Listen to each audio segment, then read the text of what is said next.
بینەران و بیسەرانی بەڕێز لە شوێنێکن سڵاوتان لێبێت. من کامەران حاجۆمەر باسی ڕۆژتان پێشکەش دەکەم. باسی ڕۆژ ئەمڕۆ دوو تەوە شرۆڤە دەکات. تەوەرێکمان تایبەت دەبێت بە ئاڵوگۆڕکردنی پۆستەکان لە بەغدا و ئایندەی حکوومەتی حەیدەر عەبادی لە بەغدا بۆ ئەم مەبەستە بە شێوەیەکی ڕاستەوخۆ لە شاری سلێمانیەوە پەرلەمانتاری کوردستانی ئەشواق جاف لەگەڵمان دەبێ ئەمە لە کاتژمێر 7:30 لە دەستپێکی باسی ڕۆژدا لە تەوەری یەکەمدا باز لە ڕەوشی مافی مرۆڤ لە هەرێمی کوردستان دەکەین و باز لە راپۆرتی ڕێکخراوە نێودەوڵەتیەکان سەبارەت بە مافی مرۆڤ لە هەرێمی کوردستان دەکەین بۆ قسەکردن سەبارەت بە ناوەڕۆکی راپۆرتەکان و وەڵامدانەوەی حکوومەتی هەرێمی کوردستان سەبارەت بەو راپۆرتانەکە باز لە پێشێڵکاری دەکات گوایە لەلایەن حکوومەتی هەرێمی کوردستانەوە کراوە. میوانداری دکتۆر دیندار زێباری سەرۆکی لژنەی هەڵسەنگاندن و وەڵامدانەوەی راپۆرتە نێودەوڵەتیەکانمان کردووە. دکتۆر دیندار زێباری بەخێر بێن بۆ باسی ڕۆژ. سپاس کاکەمێ. سپاس. ماوەیەکە دەبیندرێ ینی چاوی ڕێکخراوەکانی نێودەوڵەتی زێدەتر لەسەر هەرێمی کوردستان بووە. پێتان وایە ئەمە بۆچی؟ ڕاستە سپاس بۆ ئەم دەرفەتە، سپاس بۆ کەناڵی 24 و ئێوەی بەڕێز. بەڵێ ڕاستە چونکە لە ڕاستیدا هەرێمی کوردستان بوویتە ئەو گوڕاپانەی بڵێ نەک تەنها لە ڕۆی سیاسیەوە لە ڕۆی بەرەنگاربوونەوەی ترۆر و هەروەها لاوازکردنی ئۆرگانی تروریستی داعش و هەروەها لە لایەکی تریشەوە توانم بڵێم تا حەدێک حەوانەوەی زیاتر لە 2 ملیۆن ئاوەرە و پەنابەر لە هەرێمی کوردستان و جێگاکردنی ئەو هەموو پێکهاتە و نەتەوانە لە هەرێمی کوردستان حقەت بوویتە شوێنێکی کراوە بۆ پێکەوە ژیان لە هەمان کاتیشدا دەرگەکانی هەرێمی کوردستان کراوە بوونە بۆ کۆمەلگای نێودەوڵەتی لەوانە ڕێکخراوە نێودەوڵەتیەکان و قۆنسۆلگەریەکان و ئەو شاندنە کە دێنە هەرێم. ئەم دوو فاکتەرە پێکەوە وا ئەکات کە جگە لەو ڕێکخراوە مرویانە کە لە هەرێمی کوردستان هاوکاری پێشکەشەکەن ڕێکخراوەکانی تریش لە هەرێم هەبن، ڕێکخراوی بواری سیاسیە مافی مرۆڤە و گەشە پێدانەوە پەرەپێدانەش. حقەت کراوایی هەرێم و کردنەوەی باوەشی هەرێم بەڕووی کۆمەلگای نێودەوڵەتی بە تەسەوری ئێمە وای کردووە کە چاودێرێکی دەولیشە بێت و ئەگەر کەم و کورتێکیش لە شوێنەکە بێت حکوومەتی هەرێم خۆی خازیارە و داواکارە بۆی پێکەوە لەگەڵ کۆمەلگای نێودەوڵەتی هەروەک ئێستا دەبین لە بواری کاروباری مرۆیی پێکەوە ئێمە سەرقالی هاوکارینەوە هەماهنگگینە.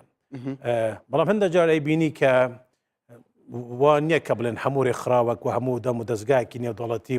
و هەموو ئەوانەی کە سەردانی هەرێم دەکەنیان لە هەرێم هەن هەر هەمووان یەکسانن و بۆ چوونەکان یەکن استراتیجەتەکە یەکە. بۆیە لێرە هەندە جارەی بینیم کە ڕخنە دەگیرێ ڕخنەکان لە ئەو قالبە دەردەچن لەو قاوارە ڕێکخراوی گەورە هیومن ڕایتس وۆچ وینستی ئەمانە دوو ڕێکخراوی گەورن و ڕێکخراوی دیکەش هەن ینی پێتان وایە بە ئەنقەزە یاخود بەڕاست لە هەرێمی کوردستان پێشەڵکاری هەبوو؟ کاکەمان ئێمە قەت نەمان گوتووە کە لە هەرێمی کوردستان هەموو شتێک بە تەواوی 100% ڕێک و پێکە لەی شوێنێکی دنیا ئەمە نییە چکە ئەگەڕێتەوە لەسەر تەسەڕفات و بەرپرسیارەتی ئەو تاکە کەسەی کە لە حکومڕانیە عەفوەن لەو شوێنەیە کە بەرپرسیارەتی تێدایە بگرێت لە چاکسازیەکان بۆ نمونە یان لە ئەو شوێنانەی کە سەر بە ئاسایشی گشتینە یان کوبری لە بەرەکانی جەنگدا. بەڵام دکتۆر راپۆرتی ئەم دوایی هیومن ڕایتس وۆچ باس لەوە دەکا نزیکەی 200 منداڵ لەلایەن دەستگاکانی ئەمنیەوە ڕوبەڕووی تەعزیب بوونەتەوە. بەڵێ ئاشکەنج ئێمە لەلایەک هەر ئێمەینەوە کە حکوومەت یارێم کاوکاری پێشکەشەکەین بە هیومن ڕایتس وۆچ و ئەوگاوا و ڕێکخراوەکانی تری نێودەوڵەتی بۆ ئەوی سەردانی هەرێمی کوردستان بکەن و لە نزیکەوە ئەو چاوپێکەوتنانە ئەنجام بدەن. ئێمە ڕێگامان خۆش کردووە و ئامارە و داتانە ئێمە پێمان داون و ڕێگاشمان پێداوە بە ئەوەی بێن بە هاوکارمانیش بن لە پرۆسەکە. کەواتە ئەو ینی ئەو زانیاریانەی کە ئەوان بڵاوی دەکەنەوە زانیاری دروستن ڕاستە لە هەرێمی کوردستان 200 هەرزەکار لەلایەن دەستگای ئەمنی ئەشکەنجە درابن؟ نەخێر ئێمە ئەوەیە کە ڕەت دەکەینەوە. ئێمە خەڵکێکمان هەیە کە ڕاگیراون سەر بە ڕێکخراوی داعش بوونە هاوسۆز بوونە لەگەڵ داعش تێگەڵ بوونە لەگەڵ داعش ئەمانە گیراون لە کاتی هاتنیان بە هەرێمی کوردستان وەکو ئاوارە زۆر جار ئەیبینی کێسە وەکو ئاوارە بە خۆی ڕادەستی هێزەکانی پێشمەرگە کردووە لە خاڵەکانی پشکنین تێپەر بووە بەڵام کاتوە شوێنی ڕسپشنی سنتەری کەمپەکان لەوێرێ حقت دەرچووە کەمە داعش و هاوسوز بووە یان کوچەکداری داعش بووە. ئەمە پرۆسایەکی بەردەوام بووە کە تو زیاتر لێ 1,200,000 کەس لە ماوەی ساڵێک وەلدەگری بە تایبەتی ئەوانەی کە ئاوارەی ناوخۆی عێراقن و زۆربەی ئەو هەوڵاتیانە کاتون هەرێمی کوردستان ئەوانە بوون ئەو سیڤیلی ئەو خەڵکی مەدەنی بووە کە پێشتر هاوسوزی داعش بوونە لەبەرەوە داعش لەو ناوچانە کە هەبووە هاوکاریان کراوە. لێرەدا ئێمە شەفافین لەو پرۆسەیە ئەو پرۆسە ئێمە نەکتەنە لەگەر هیومەن ڕایتس واچ لەگەر UN خاچی سووڕی نێودەوڵەتیە قۆنسڵگەریەکانە لە هەرێمی کوردستان پرسیاری ئێمە لە هیومەن ڕایتس واچ ئەمەیە بۆ تەنیا هیومەن ڕایتس واچ بەو زقیە بەو نەهجی ئۆپۆزیسیۆن باو گەورەکردنی چەند کەیسێک کە بۆ ئێمە دوشت وازح نییە ڕاستیدا ڕاستی درستی ئەم ئەو زانیانە کە باس دەکەن دوام ئەگەر ڕاست و دروست بن بوو لەگەل ئێمە وەکو حکوومەتی هەرێم ناین بە تەفاسیل پێکەوە دەست بە لێکۆڵینەوە بکرێت لەسەر ئەو کێسانە کە باز دەکرێت کە من باسی زیاتر لە 9,000 کەس دەکەم زیاتر لە 9,000 کەس لە ماوەی 2015 و 16 لێکۆڵینەوە لەگەلیان کراوە لەلایەن هێزەکانی ئەمنی و ئاسایشی گشتیەوە بۆ ئەوەی کە ئەمانە تێکەڵ بوونە لەگەل داعش و بە بەشێکی زۆریشان کە لێکۆڵینەوە ڕووی داوە ئازاد کراون بەشێکیان ماون حکوم درا هەندێکیان لە کاتی لێکۆڵینەوە عەفوەن لە لێکۆڵینەوەکان بەردەوامن ئەم پرۆسەیە بەردەوام دەبێت نەک تەنها ئەم ساڵ بەردەوام پێ وایە ڕێکخراوە نێودەوڵەتیەکان ڕخنیان لە حکوومەتی هەرێمی کوردستان هەیە لەوەی کە کەسێک دەستگیر بکە سەر بە داعش بێ یاخود ڕخنیان لەوەیە ئەو کەسانەی کە بەشێکیان دەگیر کراون کەسی بێگوناهن هیچیان لەسەر ساغ نەبووتەوە ئەوان تومەتەکانیان بەو شێوەیە باسی ژمارەك لە نوجەوانانە کات کە ئێمە خۆمان پێمان گوتنە بەڵێ ئەمانە داعشن و لێکۆڵینەوەکان بەردەوامن و عەبدوڵڵا و بەڵگەکان ئامادەنە و ئەمەش بەرپرسیارەتی حکوومەتی هەرێمیش نییە ئەمە بەرپرسیارەتی ئاسایشی گشتیش نییە ئەمە بەرپرسیارەتی دەسەڵاتی دادوەریە کە سوڵتەی قەزاییە و ئێمە دادوەری لێکۆڵینەوەمان هەیە دادوەری تایبەتمان هەیە بۆ نوجەوانان ئەم کەیسانە ئەم دووسیانە بە ڕسمی بە فەرمی ئیش لەسەر دەکرێت پارێزەری خوان هەیە ئەوان کە باز دەکەن پارێزەر نییە نەخێر ئێمە ڕەت دەکەین دەڵێن پارێزەر هەیە کە خوان داوا دەکەن پارێزەر هەیە کە خۆ داواشیان کردە پارێزەر بۆ دابین کراوە ئەمە یەک ئەوی دوام کەسوکار و سەردانی کەسوکاریان خۆ حقت ئێمە کێسێکی وەکو ترۆر کە خەڵکێک تێکەڵاو بێت ڕاست هەندە جارە بینی لە ناحیە عەمەلی و پراکتیکیەوە دەستگاکانی ئەمنیمان زۆر ئاگادار وەکوڵێن زیاتر تەدقیقیان زیاترە بە ئەوەی هەیە زانیاری وردەکاری نەچێت بۆ هەموو لایەک و بە ڕێگای هەندێک هاتو چوون و قسەکردن ئەوە دژمن استیفادە لێ بکات و ترۆر استیفادە لێ بکات هەندە جارە بینی قیودمان هەیە لەسەر ئەوەی کە لە زۆر لە جووری معلومات و زانیاری و داتاکانە بەڵام ئەمە خۆ تحقیقات بەردەوامە لێکۆڵینەوەکان بەردەوامن دووسیەکان هەنە حاضرن و نەک تەنها هیومەن ڕایتس واچ ئێمە خاچی سووڕی نێودەوڵەتیمان هەیە ئەگەر حکوومەتی هەرێمی کوردستان بە شێوەیەکی یاسایانە مامەڵەی لەگەڵ بەندکراوان کردبێ یعنی لە کاتێکدا کەسوکاری ئەوانەی کە داعشن ئامادەنین بێنە بەردەم دادگا بەرگری لە کەسی خۆیان بکەن کە بە تۆمەتی پەیوەندیان بە داعشەوە دەگیرکراون ینی ئامادەنینە بەرگری لەوانیش بکەن کە کەسوکاریان ئامادە نەبێ ئایا ئەو ڕێکخراوانە دەیانەوێت دەست و پێی حکوومەتی هەرێمی کوردستان ببەستنەوە لەوەی کە نەتوانن لێکۆڵینەوە لەگەڵ کەسێکیش بکەن کە گومانیان لەسەر هەبێت داعشە ڕێکخراوی هیومەن ڕایتس واچ بە دوای کێس دەگەڕێت کە بە دوای کێس دەگەڕێت ئەو سێ چوار کەیسە وای لێ دەکرد وا زقی کردووە لەسەر ئاسی نێودەوڵەتی کە گوایە ئەمە بارودۆخی گشتیە یان وەزعی گشتیە لە هەرێمی کوردستان بەرامبەر بە ڕاگیرەوەکان کە لە هەرێمی کوردستاندا هەن ئێمە ئەوەی ڕەتمان کردوتەوە ئەمڕۆژ لە خلالی ئەو گفتوگە کە هەمان بۆ لەگەل هیومەن ڕایتس واچ شاندێکیان سەردانی ئێمەیان کردبوو لە ئەمریکا هاتبوو لەگەلیان دانیشتین ئێمە پێمان گوتون یەکەم شت ئێمە زانیاریمان بە ئێوە داوە لەسەر ئەم راپۆرتی ئەمە خیرەکە دەرچێت لەسەر وەزعی نوجەوانان ئەوانەی کە ڕاگیراون سەر بە داعش بوونە ئێمە زیاتر لە 10 سەفحە معلوماتمان پێداون بۆ ئێوە لە راپۆرتەکەی خۆتان زیاتر لە 99% تەنها اتهامە و لوغەی تونی ئۆپۆزیسیۆن پێوە دیارە بە حکوومەتی هەرێم سیاسیە زیاتر و وتەکانی حکوومەتی هەرێم بەڵاو ناکەنەوە بۆ تەوازنی معلوماتتانە دوام ئەگەر شتێکتان دۆزی بێتەوە خۆ دەبێ بەرپرسی معنی کە بەرپرسیا و چاکسازیە و تاکیشی هەبێت قسایکی کردبێت قسە کراوە وەڵامی ئێوە دراوە بوو بەڵاوتان نەکردوتە باش ئامانجی ئەوان لە بڵاوکردنەوەی زانیاریە کە ڕاستی تێدا کەم بێ وەکو ینی تۆ باسی لەوە دەکەی قازانجی چی لێ دەکەن لێرە حقت بسیار ئەوەیە هیومەن ڕایتس واچ تەنها پێکەوە لەگەڵ ئەمنستی تا حەدێک ئەو دوو ڕێکخراوە مانگ نییە کە راپۆرتێکیان نەبێت و کەیسێکیان وای لێ نەکردبێت لەو کاتەش کە دەست بە بڵاوکردنەوەی راپۆرتەکانیان نەکەن ڕاستەخۆ لەگەڵ هەندێک کەناڵی نێودەڵەتی گەورە وەکو ئەلجەزیرەیە وەکو هەندێک گوڤاری ترە وەکو واشنگتن پۆستە سوشێت پرێسە ڕۆیتەرزە ئەمانە هەموو هەوڵی جددی درا بە پێکەوە دەست بە بەڵاوکردنەوەی ئەو اتهاماتانە کە ورخنانە کە لە حکوومەت هەرێم دەکەواتە ڕێک ئاراستەی شکۆمەندی هەرێمی کوردستان پێمان گوتونە و ئەوە حقت بە ئەو خبرەی دو ساڵی کە ئێمە لەو سەکتەرە ئیشمان کردووە بۆمان دەرچوە تەنها هیومەن ڕایتس واچ و ئەمنستی ئینتەرناشناڵ ئەم دوو ڕێکخراوە بەمەبەستە استراتیژیەتێکی نەوە استراتیژیەتێکیان هەیە زۆربەی راپۆرتەکانیان هەر زۆربەیان ئەتوانم بڵێم یەک لایەنەیە زانیاریەکانی حکوومەت هەرێم بەڵاو ناکاتەوە چەند کێسێکە گەشتاندن و تەعمیم بۆ دەکات وە زیاتر لەسەر کێشەی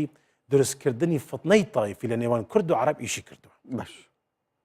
و ئەم قسە ئەمڕۆ بە فەرمی پێمان ڕاگەاندونە چکە بەڵگەمە لە بەردەستەبوو نمونە یوێنێت هەیە راپۆرتی یوێنی ساڵانە تەقدیر و تەقیمی جوهودی هەرێمی کوردستان دەکات باش ئێوە دەرگای بەندیخانەکانتان لەسەر داخستون کە ئەوان بە شێوەیەک تۆمە دروستکەن بۆ هەرێمی کوردستان ئەگەر ئێمە خەڵکمان شکنجەدا بێتەوە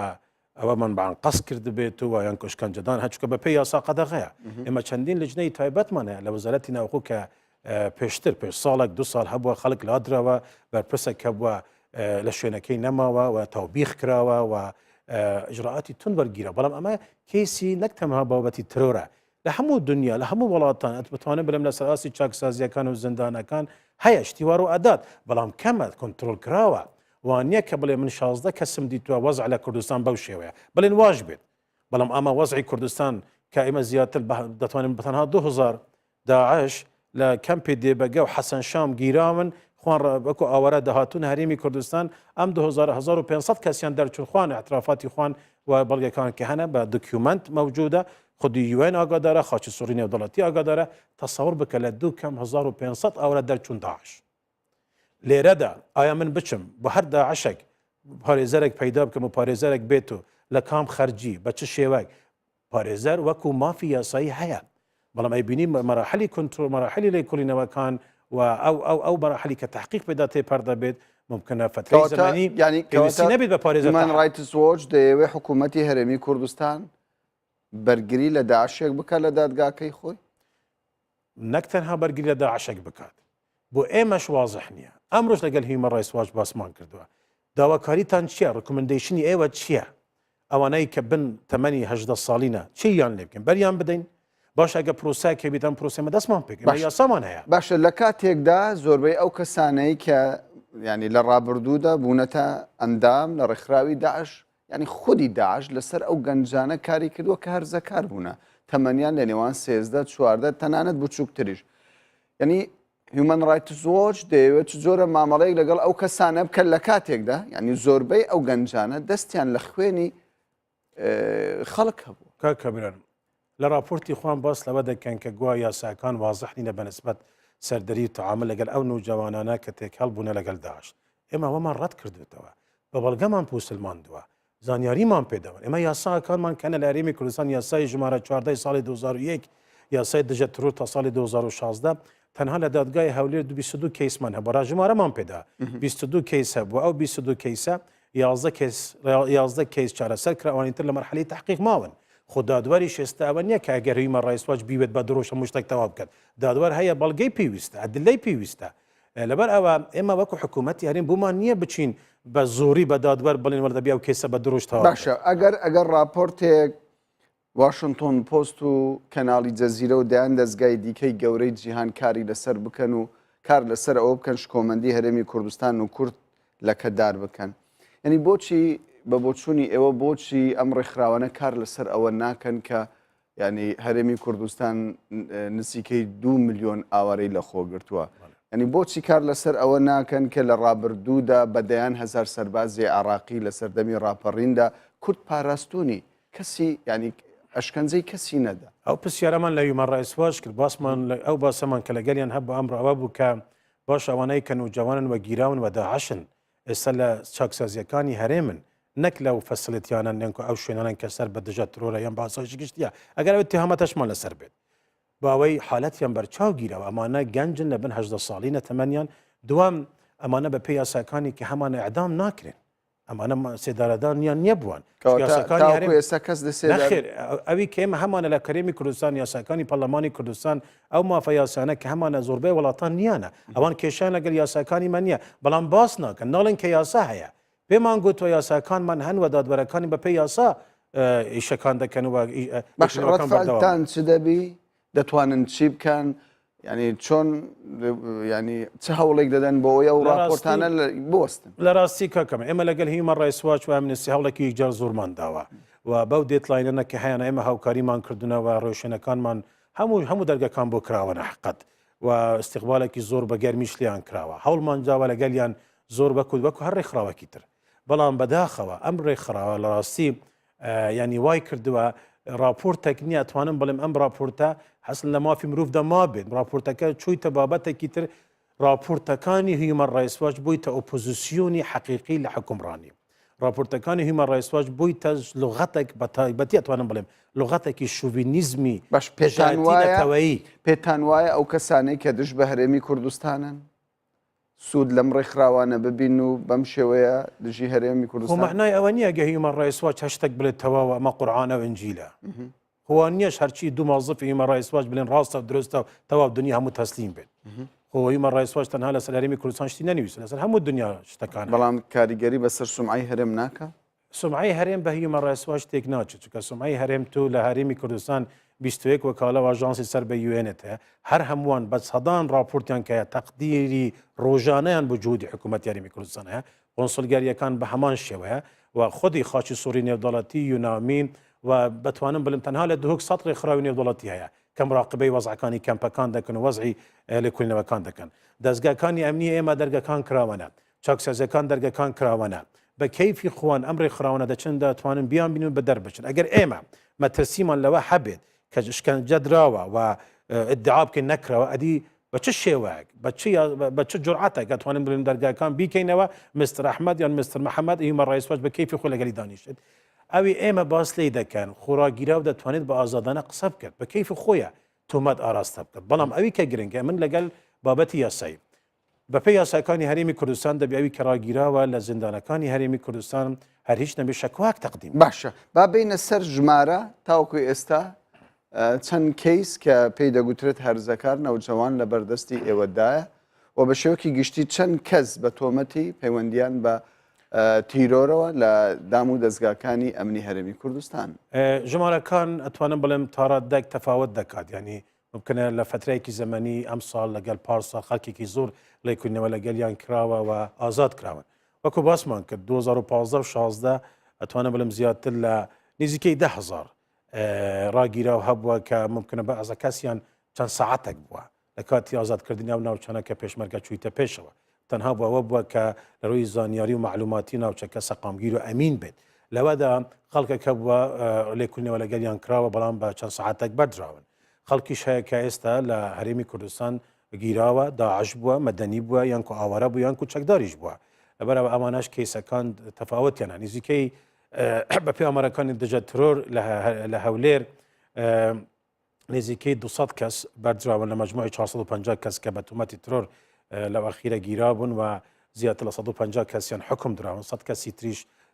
لە مەرحەلی لێکۆڵینەوەکانن یانکو دادگاکان باوەی بریاری کوتایی لەسەر بدرێت دەین بوو بابەتی نوجوانان ئێمە ئەو ئامارەنەمان کە هەیە ئەمڕۆ بە ئێمە دراوە لەلایەن دەسەڵاتی دادوەریەوە دادگای هەولێر 22 کەیسی تێدا بووە 11 کەس چارەسەر بریار لێدراوە دادگاکان و ئازاد کراون و لە یاسای دژە ترۆریش کە هەمانە لەو یاساش ئەتوانە بڵم زیاتر لە 8 کەس بە تومەتی ترۆر بە پێم یاسا کە تومەت ئاراستە کراوە بریاری دادگا لەسەر دەرچووە ئەم ئامارانە وانییە کە بڵێن من 500 کەسم هەیە لە زیندانەکان و دەبێ لە خلالی دوومان هەمووان تەصفیە بکرێن کێشایەکی یاسایی هەیە لە موقعی جوغرافی لە زانیاری لە پەیوەندیداری و بەنسبەت نوجوانان ئێمە یاساکانمان وازەحە 5 ساڵ بوو 15 ساڵە ئەگەر هاتو تێکەڵ بێت بەکاری باشە باس لە کێشە یاسایەکە کراگە ڕوونکردنەوە لەسەر کێشە یاسایەکە بکەین. زۆربەی دادوەرەکانی ئێمە لەسەر بنمونە لە کەرکووک گلەیەکان کە هەدام دەستگاکانی ئەمنی لە دادوەرەکانی کەرکووک ئەوەیە کە زۆربیان عربن تەعاتفیان لەگەڵ ئەو خەڵکایە کە لە ڕاستیدا ئەوانەی سنەی عرب بوون و تێکەڵ ببوون لەگەڵ داعش ئطلاق سەراح دەکرێن ئەوانە بەردەدرێت زۆربەی ڕۆیکردنەوەکان هەبووە کە دادوەر هەر ڕەفزی کردووە ئەمە لە لایەکی ترەوە زۆر جار ئەیبینی لە مەرحەلەی تحقیق ئاسایشی گشتی و دژە ترۆر داوا لە دەسەڵاتی دادوەری ئەکات بۆ ئەوەی یارمەتی دەربن کێسەکان یەکلا بکەنەوە چونکە مەرحەلەی تحقیق تەواو بووە بەڵام دادوەر تا قەنەعەتێکی کاملی پێ نەبێت یان کو ئەدلە و بەڵگەکان پێیان نەبێت ناتوانێت بچێ قۆناغی دووەمەویش قۆناغی جنایەتەوە محاکمی جنایە بۆیە پرۆسایی دادگاییکردن پرۆسایەکی معقەدە بە تایبەتی ئێمە تعاملمان لەگەل لایەنێکە کە پێ دەگوترێت منتەقەی سنەی عەرەب ئەم شوێنە ئەو محافظاتانە کە سنەی عەرەب من سەلاح الدینە دیالا مووسڵە ئەو ناوچانە تکریت ئەمانە حکوومەت تێدا نەماوە دام و دەستگاکانی ئەمنی و دادگاکان نەماون و زۆربەی بەگراند و خەلفیەتی ئەم خەڵکە بۆ ئێمە دیار نییە بۆیە خۆ تو ناتوانێت لەسەر قسەی مخبەرێکی سڕی حکمی ئەعدامیان حکومەکی لە سەریان بسەرمێنی زۆر باشە باس ینی لە راپۆرتەکەیدا هیومان ڕایتس وۆچ باز لە ئەشکەنجەدانی منداڵەکان دەکات ینی با بڵێن هەرزەکارە چۆن ئێوە دەتوانن قەناعەت بە بەرامبەر بهێنن کە ئەمانە ئەشکەنجە نەدراون ئێمە یونامی کە ئەو ئۆرگانەی سەر بە یوئێنەوە بەرپرسی مەلەفی مافی مرۆڤ لە هەرێمی کوردستان تەنها لە ماوەی ڕابردوو بە پێ زانیاریەکانی وزارەتی ناوخۆ 500 ئەفسەری ئێمەی پۆلیس لە چاکسازیەکان و هەروە لە دەم دەستگاکانی ئاسایشیش تەدریبیان پێکراوە خۆلی ڕاهێنانیان بکەوە زەن حکوومەت یارێن بەردەوامە بۆ ئەوەی ڕۆشنبیری زیاتر بکات لە واستەوە ئەوی دوم چەند هەنگاوێکی عملیمان پراکتیزیمان هاوێشتووە ئەوەشمان لانی نێودەوڵەتی ئاگادار کردوتەوە چەند کەیسێکە بووە کە حالە کراوە باوەی عقوبەی ئەو شخصە بدرێت ئەویش تا حدە کێسی تایبەتە بووە ئەوی سێیان ئێمە لەو ئەخیرە هەر ئەمڕۆ داوامە لە یوێن کردووە کە پێکەوە یوێنیش ئەو داواکاری هەبووە ئێمە پێکەوە هاوبەش بین هەندە تحقیقات و بەدووادا چوون چونکە لە ڕاستیدا یوێن ئۆرگانە کە جێگای باوەریە باوری نێودەوڵەتیە ئۆرگانە کە حکومی و ناحکومیە و معلومە و ئاستی یوئێن لەسەر ئەم مەوزوعانە و پێمان خوشە تەعاملێکی باشمان لەگەل یوێن هەبێت بە ئەوەی هەمڕاتە بەندی خانەکان لەسەر دنیای دەرەوەدا نەخراوە دەرگاکانی نەخێر هەموو زیندانەکان و بەڵکو چاکسازیەکان بگرەیە گەوران و نوجەوان و ژنانیش و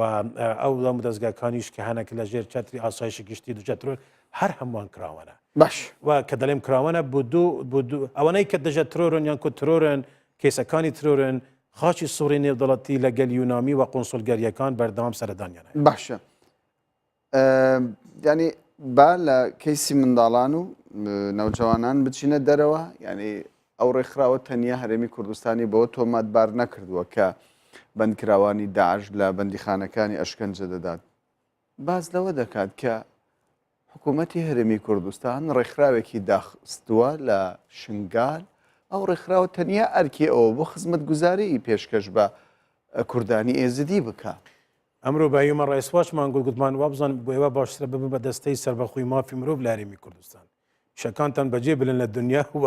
بلێرە بە فەرمی دەست بەکار بن چونکە کەیس نییە بابەت نییە هەواڵ نییە کە ڕۆژانە بەڵاو نەکەنەوە لە دوومان نەبن لە ئەستی داوا بەبێ ئەوەی کە چارەسەری پێشکەشکن بەبێ ئەوەی ڕکومندیشنیان هەبێت تەنها زقکردنی بابەتەکە و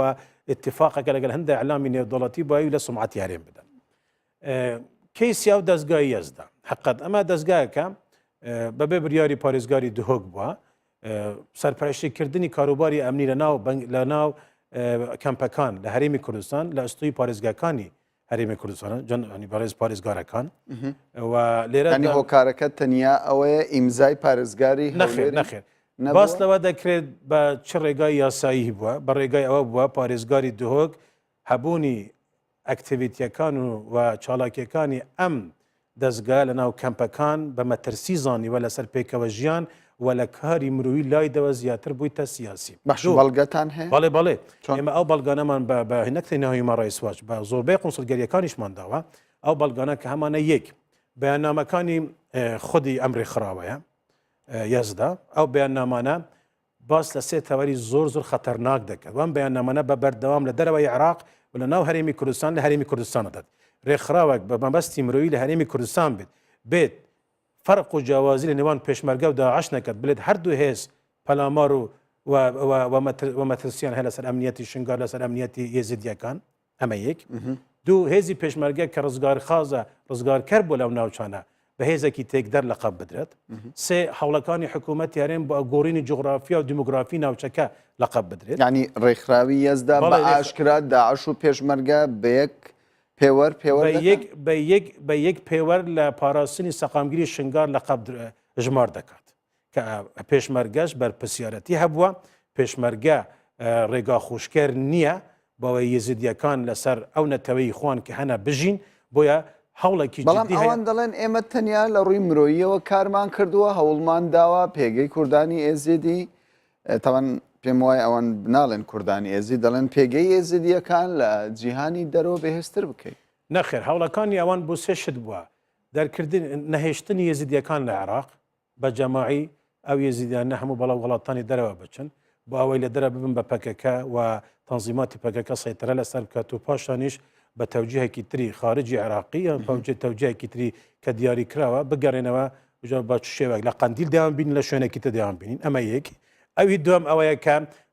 دروستکردنی جیاوازی و فتنەی تایف فتنە تا حەدی لە نێوان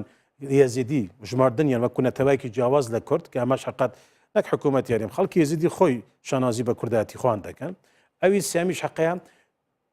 نوێنەراتی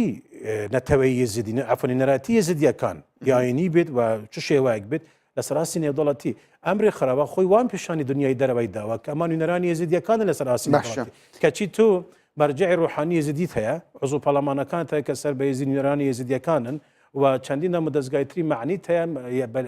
ناو شنگار و دەرەوەی شنگار نوێنەراتی یەزیدیەکان لە دەستی ڕێکخراوی یەزدان نییە ئێزن یەزدا لە کاری مرۆوی دەرچوە بوویتە کاروبارێکی سیاسییان و ئەرکی سیاسی لەوەدا ئێمە دەوامان لێکردوون ئەتوانن پێشکەشکەن خوان وەک ئۆرگانێکی سیاسی لە هەرێمی کوردستان داوا لە وەزارەتی ناوەوان ئازاد دەبن کاری سیاسی بکەن ینی دوا پرسیارم بەوە کۆتایی دەهێنم چونکە پێم وایە ئەویش گرنگە کە باسی لێەوە بکەین ئەو ئافرەتانەی کە لە دەستی داعش بوون دیر بوون دوازانیاریتان چێ لەسەر ئازادکردنی ئەوان ژمارەیەکی زۆریان لێ ئازاد کراوە ئەم ژمارە لە 1970 تێپەڕیوە و هەوڵەکانی حکوومەت یارێم هەوڵی سەرەکی بوونە ڕزگارکردنی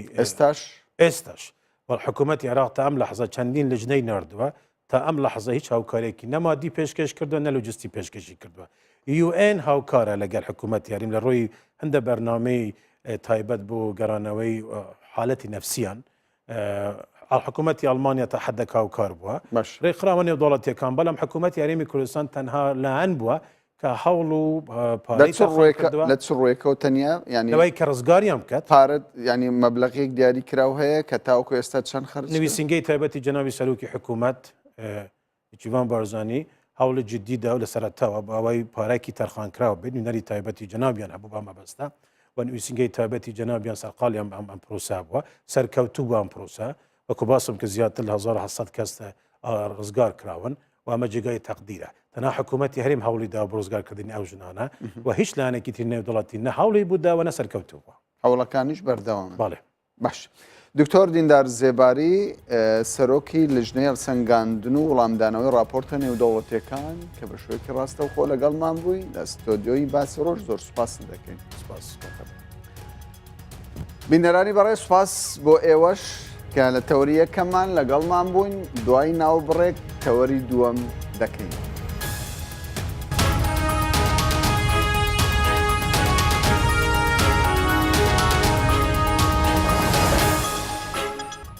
جارێکی دیکە سڵاوتان لێبێت بیسەران و بینەرانی کوردستان 24 و باسی ڕۆژ تەوەری دومی باسی ڕۆژمان تایبەت دەبێت بە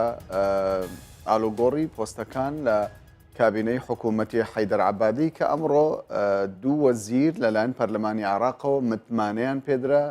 وەزیری بەرگری و وەزیری ناوخۆی عێراق بوو و باز لە پەیوەندیەکانی هەرێمی کوردستان و بەغداش دەکەین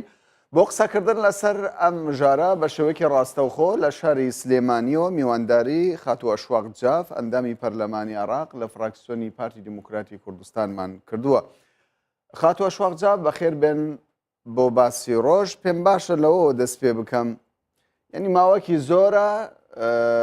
چەند پۆستێکی وزاری لە کابینەکەی عەبادی بە بۆشی مابوویەوە بە بەتاڵی ئەمڕۆ بەپەلە دوو وەزیر دەست نیشان کرا ینی ئەم گۆڕانکاریە چۆن ڕوویدا؟ بەڵێ زۆر سپاس سڵاو لە جەنابەت وە لە بینەرانی خۆشەویست سڵاو لە هێزی پێشمەرگە بە حەقەت ئێمە ئەمڕۆ و پێش چەند سەعاتێک لە دانیشتنی پەرلەمان سیڤیەکانی وەزیرەکانمان پێ بەدەستمان گەیشت ئەوەش نیچانەی ئەوەیە کە عەبادی بەپەلە دەیویست ئەو شوێنانە پڕکاتەوە ترسی ئەوەی هەیە کە مالێکی حکوومەتەکەی بڕۆخێنێ چونکە لە بیرمان نەچێت ئێمە 5 وەزارەتمان بە بۆشایی هەیە و هەروەهاش نیازی پەرلەمان 6 وەزیری تر لێپرسینەوەی لەگەڵ بکات و لەوانەیەش زۆربەی ئەو کەسانە یان ئەو وەزیرانە متمانەیان لێ بستەنرێتەوە کەواتە نیسابی قانونی نامێنێت بۆ عەبادی لە ئەنجومەنی وەزیران و بەو شێوەیە حکوومەتەکە دەرەوخێت بۆیە ئەمڕۆ پەلە بە پرۆسەی دانانی وەزیرەکان دیار بوو و هەروەهاش خودی خۆیان فراکسیۆنەکان کە ئستحقاقی هەڵبژاردننی خۆیان ئەم پۆستانە ڕێ نەکەوتبوون لەسەر وەزیرەکان ئەوەشی کرد کە ئاعترازێکی زۆر لە ناو هۆڵی پەرلەمان ببێت لەسەر هەندێک لە ناوەکان. باشە کەوایە ینی ئەوەی ئێمە تێگەیشت بین تاوەکو ئێستا کە چەند مانگێکە ئەم 5 وەزارەتە بەبێ وەزیر کاروبارەکانیان بەڕێوە دەچێت بە ئەنقەس حەیدەر عەبادی تاوەکو ئێستا ینی دوای خستووە بۆ ئەمڕۆکە؟ نەکو ئەنقەس دوای خستووە بەقەی ئەوەی کە ترسی هەبووە کە ناو بێنێت لە ناو پەرلەمان و متمانەی پێ نەدرێت بە بەڵگەش ئەو قسانە دەکەم هەر ناوێک پێشوەخت عەرزی دەکرد یانی ئەعلانی دەکرد کوتلەکانی ناو پەرلەمان کە لایەنگری مالکی دەکەن هێرشیان دەکرد لەسەر ئەم ناوانە بۆیە ترسی هەبوو لە هێنانی ئەم ناوانە بۆ ناو پەرلەمان بۆیە ئەمڕۆ دەتوانین بڵێن بە شێوەیەکی مفاجئ کوتوپڕ ئەو ناوانەی هێنا مەجال نەبوو بوو دژایەتیان بە تایبەتی ئەگەر ملاحەزە دەکەیت یەکێک لەو ناوانە ناوی قاسم العەرەجیە کە خودی خۆی عەبادی دژی بوو یعنی ئەم چەند مانگە دژی کاندیدکردنی قاسم العەرەجی بەڵام ئەمڕۆ کە هێنای سوور دەزانێت کە لایەنەکانی تر وەلایەنگرانی مالکی ناتوانن دەنگی پێنادەن بۆیە وەکو چۆن ئەڵەی خۆی پاراست و ئەو پۆستەی پر کرد بە کەسێک کە لایەنگەرانی مالکی ناتوانین دژایەتی بکەن بە نسبەتی پۆستی وەزیری بەرگری دیسان ئەمە پۆستێکە کە تەحالفی قوەی عێراقیە بەڵام لە ناو تەحالفی سونەکان لە ناو سونەکانیش ڕێ نەکەوتبوون لەسەر ئەو ناوە چونکە بە بۆچوونی هەندێک لایەن کە لایەنێ عەلاوی ئەیاد عەلاوی کە ئەمە غەدرە هەموو پۆستەکان بدرێت بە جەماعەتی سونەکان کە یعنی تەحدید کراون بەڵام بۆ تێپەڕی ئەگەر لە من دەپرسی چونکە ئەم لایەنە لە ناو سونەکان وا ئەژمار دەکرێت کە سەر بە مالکین بۆیە تێپەڕی ئەم دوو ناوانە بەو شێوەیە تێپەڕی بەڵام بەداخەوە بینیمان کە نەوعەتە وافقەیەک دروست بوو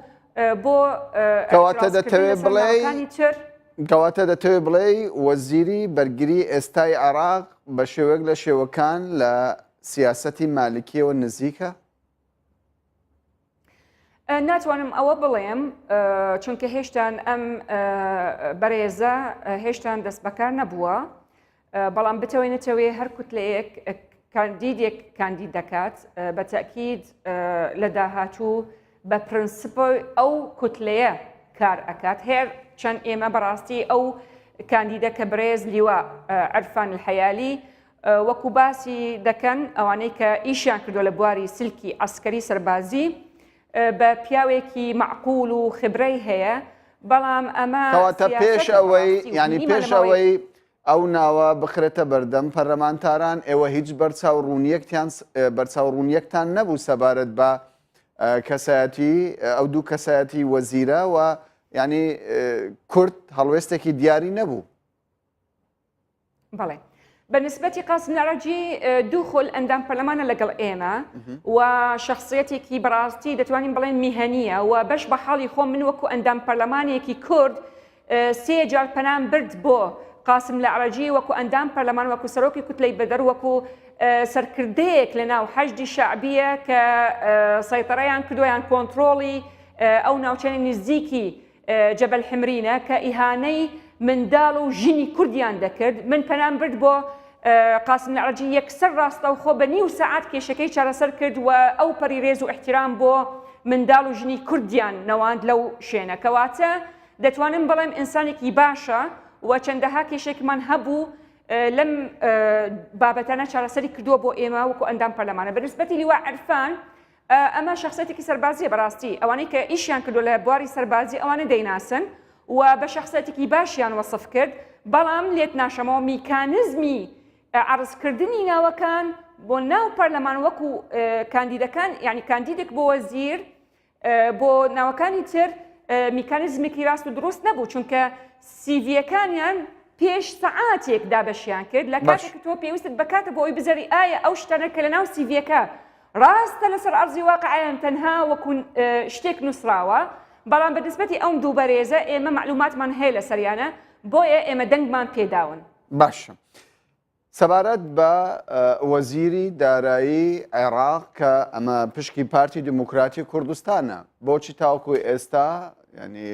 ئێوە کاندیدتان نەبووە بۆ پڕکردنەوەی ئەو پۆستە؟ بەسەراحەت ئەمە بۆ دوو هۆکارە یەکەم شت هۆکارەکەی ئەوەیە کە ئستهدافێکی سیاسی بوو بە ئیمتیاز بۆ شخصی کاکوشیارە و ئەو مەلەفانە کە طرح کرا لە مەسلەی لێپرسینەوە مەلەفێکی گەندەڵی نەبوو بەڵکو ئیدارەی ینی مەلەفی ئیدارەی مالی کەواتە ئیدارەی دارایی ناگاتە ئاستێکی گەندەڵی بەڵام ئەوان ینی متمانەیان لێسەند و دواترش طعنی کرد لە محکمەی ئیتیحادی چاوەڕوانی بریاری محکمەی ئیتیحادی بەڵام بەداخەوە هەرچەند ئێمە قەناعەتمان بە وەڵامەکەی محکمەی ئیتیحادی نەبوو بەڵام مولزمە بە پێی دەستور مولزمە بۆ هەموو لایەنەکانە ئەمڕۆ ئێمە بۆچی ناوی کاندیدمان نەدا چونکە بەڕاستی ئێمە چاوەڕوانی مەکتب سیاسی کە پێمان بڵێت ئایا ئێمە وەکو پارتی دموکراتی کوردستان ئەم پۆستە وەرئەگرین یان وەری ناگرین و ئەگەرش وەرمانگرت کێ کاندیدی ئێمە دەبێت چونکە ئەو هەموو ناوانە کە لە ڕاگەندن باز دەکرێت بەڕاستی هەر ئیجتیهاداتی سەحافیەوە دوورە لە ڕاستیە کەواتە ئەگەر هەیە پارتی دەستبەرداری ئەو پۆستە بێ؟ ئەمە بریارێکە دەبێت مەکتەبی سیاسی بیدات چونکە بەڕاستی مەکتەب سیاسی وەکو مەرجعێکی ئێمە وەکو حزب و ئەم پۆستەش پۆستێکی کوردە وەکو استحقاقی انتخابی و لەناو کوردش استحقاقی پارتی دموکراتی کوردستان وەکو استحقاقی هەڵبژاردنە کەواتە مەکتەب سیاسی دەبێت بریار بدات. باشە ئێوە وەکو فراکسیۆنی پارتی چێ بە باش دەزانن یاخود پێشنیازی ئەوە دەکەن بۆ مەکتەبی سیاسی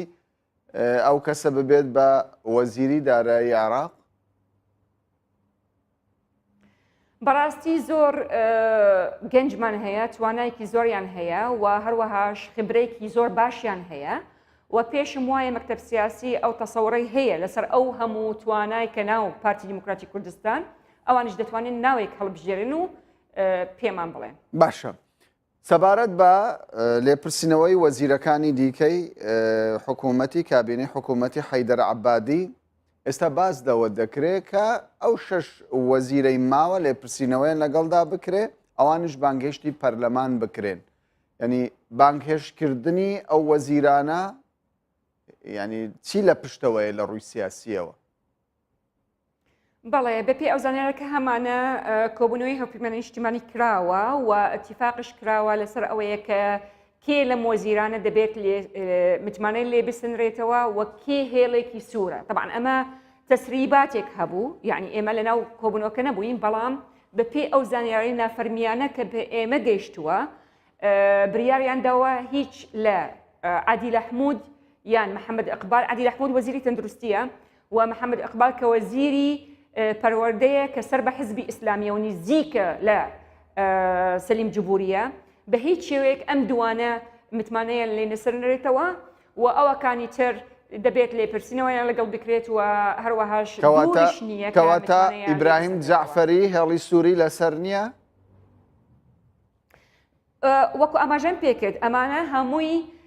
زانیاری نافەرمیە یعنی ئێمە لەناو کۆبوونەوەکەی هەڵپەیمانی نیشتیمانی نەبووین بەڵام ئەو تەسریباتانە ئەو کەسانە کە لەناو کۆبوونەوەکان کە دەرچوون لەملا ئەو زانیاریان باس کرد. چه هێڵی سوور دادەنێت تۆ باز دە هێڵی سوور دەکەی ینی ئەم هێڵی سوورە لەلایەن چێوە دەردەچێت کە دەڵێ نابێ ئەم دوو وەزیرە بە هیچ شێوەیەک متمانیان لێ بسەندرێتەوە. ئەو کەسانە کە تەوافقاتیان هەیە لەگەڵ هەندێک لایەن لە ناو پەرلەمان کە خودی خۆیان بەڕاستی پلاندانن کێ متمانەی لێ دەسەنرێتەوە کێنە دیارە سەرکردەکانن بەڕاستی و بە تایبەتی وەکو ئاماژەم پێکرد یعنی کاکوشیار ئستهدافێکی سیاسی کە متمانەی لێ سند بە ئستهدافێکی سیاسی نەیانویست وەزیرێکی کورد بمێنێت کە توانای بریاری هەیەیان تەدەخولی بریارەکان کە ڕەئیەکی بەهێزی هەبێت کە ئەندامی مەکتەبی سیاسیەک ئەوان دەیانەوەی خەڵکی لاواز بمێنێت لە ناو کابینەکە بۆ ئەوەی بتوانن ئەوان ڕەئی خۆیان فەرزکەن لەسەری جەنابەت ئەفەرمیت کێ لە ناو هاوپەیمانی نیشتیمانی بەتەئکید یعنی دیارە کێ بریارەکان دەدات وە کێ تەحالوفاتی کردووە لەگەڵ هەندێک لە سونەوە هەندێک لە کوردەکان با ڕوونتر قسە بکەین ئەوان دەیانەوە تێپەڕێنێن باش با ڕوونتر قسە بکەین ینی ئەو هەموو گەمانەی کە لە ناو پەرلەمانی عراق دەکرێت ینی باز دەوە دەکرێت نوری مالیکی و سەلیم جوبوری بەیەکەوە و گەمانە بکەن ینی ئایا بەڕاست ئەو دوو کەسە دەتوانن خاریتەی سیاسی لە داهاتوودا بۆ خۆیان بقۆزنەوە بە تایبەت کاڵبژاردن نزیکە بەڵێ ئەو زانێرە ڕاستە ئەو پلانەکە مالیکی دائێنێت ئەو تەحالوفا کە دروستیان کردووە ئەو تەوافقە کە دروستیان کردووە لە ناو پەرلەمان ئەو پلانە جێبەجێەکات و بەداخەوە من دەڵێم و دووبارە دەڵێم ئەمڕۆ لە منیان پرسی ئایا مالیکی مافی ئەوەی هەیە کە قسە بە ناوی هەموو کورد بکات من وتم ئەو پرسیارە من مەپرسن بڕۆن بۆ ئەو لایەنەنە کە مالیکییان کردووە بە مەرجعی خۆی و کوردستانیان ئێهمال کردووە بۆیە ئەوان دەبێت وەڵامی ئەو پرسیارە بدەن نەکو ئێمە مەرجعکەمان کوردستانە دیارە بەڵام ئەو لایەنە کە مالیکییان کردووە بە مەرجعی خۆیان کە تەحالفیان کردووە لەگەڵ مالیکی و هەموو پلانەکانی مالیکی جێبەجێ دەکەن دەبێت ئەوان وەڵامی ئەوە بدەن ئایا مالیکی ئەو مافەی هەیە بەڵام ئەم پرسیارە کوردەکان قسە بکات ئەم پرسیارە چۆن دروست دەربارەی سەربەخۆی کوردستان بەڵێ خاتو ئەشواق ئەم پرسیارە چۆن دروست دەبێت یاخود چۆن دەکرێت لە کاتێکدا ینی نوری مالیکی هەڕەشە لە پێشمەرگە دەکا هەڕەشە لە هەرێمی کوردستان دەکات چۆن دەکرێت کەسێک پرسیارێک بکە ینی نوری مالیکی بە بەرجەعی کوردان ببینێت پرسیارەکە ئەوەیە کە وتیان ئەبێت مالیکی بەناوی هەموو کوردی قسە بکات بەرامبەر بە سەربەخۆی کە دەڵێت هەموو کورد لەگەڵ سەربەخۆی نییە وەڵامەکەی من ئەوەیە کە دەبێت بچێت ئەو کەسەکە لە منی پرسی دەبێت بچێت لەو لایەنە کە مالیکییان کردووە بە مەرجعی خۆیان نەکو من نەکو ئێمە کە کوردستان وەکو مەرجعی باشە پێ وایە کوردستانمان وەکو مەرجعی خۆمان پێ وایە ینی ئەو سیاسەتەی کە لە ڕابردوودا لە چەند مانگی ڕابردوودا هەبوو هەمان سیاست بەردەوامی هەبێ هەندێک لە پەرلەمانتارانی کورد هاوسۆزیان تاوکو ئێستاش لەگەڵ نوری مالیکی هەبێ من دەمەوەی خاڵێک ڕوونکەمەوە کە زۆر گرنگە بۆ خەڵکی کوردستان مالیکی وە بە تەوافقێک لەگەڵ سەلیم جوبوری و هەندێک لایەنی کوردی لە ناو پەرلەمان ئەوەیان کرد کە هەموو پلانەکانی مالیکی جێبەجێکرا لە قۆناغی رابرد و هەروەهاش کاریان کرد لەسەر مالیکی کاری کرد لەسەر قوڵکردنی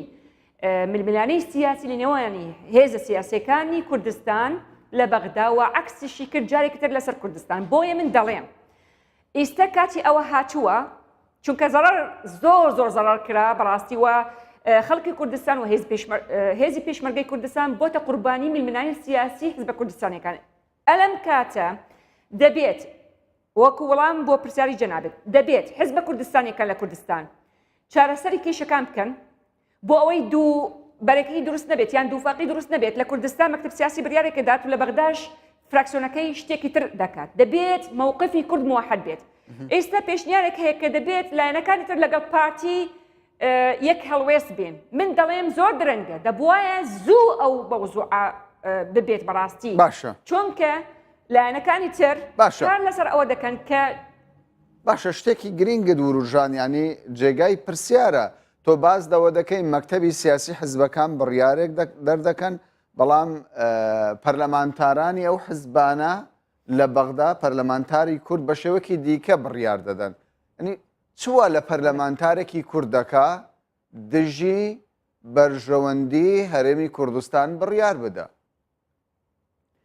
من ڕێزم هەیە بۆ جەنابەت بەڵام من پێم وانییە ئەو پەرلەمانتارە لە خودی خۆی کار بکات بۆیە من چەندەها جار داوام کرد لە یەکێک لە مەکتب سیاسەکان کە دەبێت هەڵوەستەکەی ڕوون بێت نەکو لە هەولێر و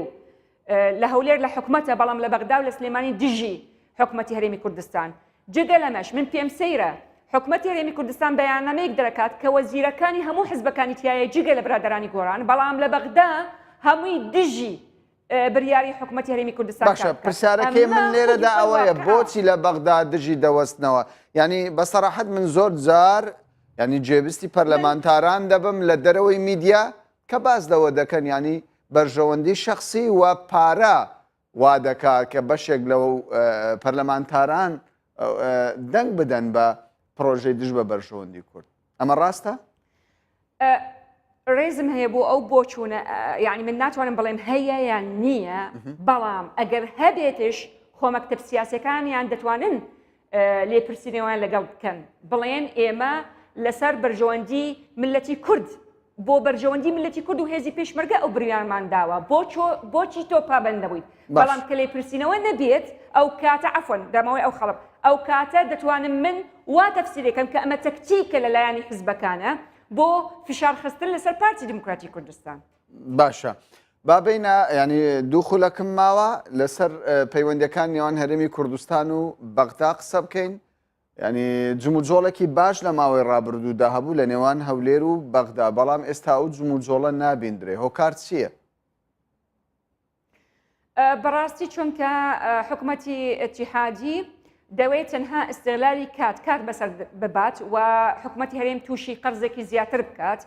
من دەستخۆشی لە حکومەتی هەرێمی کوردستان دەکەم کە ئیشی خۆی دەکات لەلایەک و لە هەمان کاتش جەخت لەسەر بەردەوام بوونی لە گفتوگۆ لەگەڵ بەغدا هەمان ئەو سیاسەتەی بەغدا بەکاری هێنا بەڵام درەنگ بەکاری هێنا بەڵام دەستخۆشی لێ دەکەم کە یعنی بەکاری هێنا دەبێت ئێمە نەوەستین کاری خۆمان بکەین و لە هەمان کاتش بڵێن بەغدا ئێمە بەردەوامی لە گفتوگۆ لەگەڵت لەسەر هەموو مەلەفەکان و یەکێک لەو مەلەفە گرنگانە کە ئیزافەمان کردووە کە بە ئاشکرا باسمان کردووە لەگەڵت مەلەفی سربەخۆیی. بەڵێ ئەشواق جاف ئەندامی پەرلەمانی عێراق لە فراکسیۆنی پارتی دموکراتی کوردستان کە بە شێوەیەکی ڕاستەوخۆ لە شاری سلێمانیەوە لەگەڵمان بووی زۆر سپاست دەکەین. بینەرانی بەڕێز سپاس بۆ ئێوەش کە کاتی خۆتان بە ئێمەدا بمێنن بە خێر و خۆش.